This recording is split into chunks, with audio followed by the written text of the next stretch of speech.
Au cœur du Mont des Arts, la conférence spatiale européenne bat son plein. État des avancées en la matière, prototype.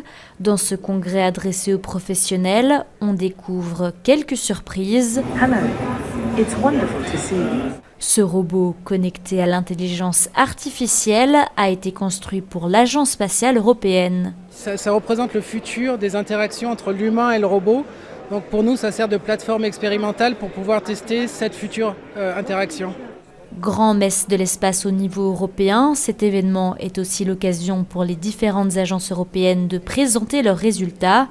Ici, une petite révolution, des images ultra précises de l'atmosphère grâce à un sondeur attaché à un satellite.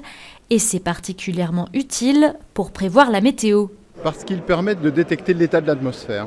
Et là où on voit que l'état est instable, c'est-à-dire qu'on a des variations rapides de température et d'humidité, on peut identifier que ce sont les endroits où vont se développer des phénomènes météorologiques extrêmes et rapides, tels que des pluies très importantes. Et donc ça va permettre d'anticiper ces phénomènes. Anticiper des inondations, des éruptions volcaniques, mais aussi mieux comprendre la pollution atmosphérique.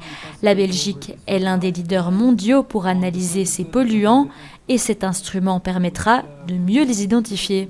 Cet instrument est une vraie révolution pour nous parce qu'il apporte une cartographie tout à fait complète, globale de l'atmosphère en 3 dimensions, là où les instruments précédents nous apportaient des visions qui étaient plus morcelées. On va pouvoir détecter des sources ponctuelles beaucoup mieux qu'on le faisait avant, donc on va avoir une représentation du système atmosphérique nettement meilleure.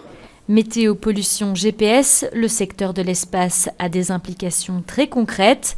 Ce qui est sûr, c'est que l'Europe tient à ne pas rester à la traîne et vient d'augmenter de 30% le budget de l'Agence spatiale européenne.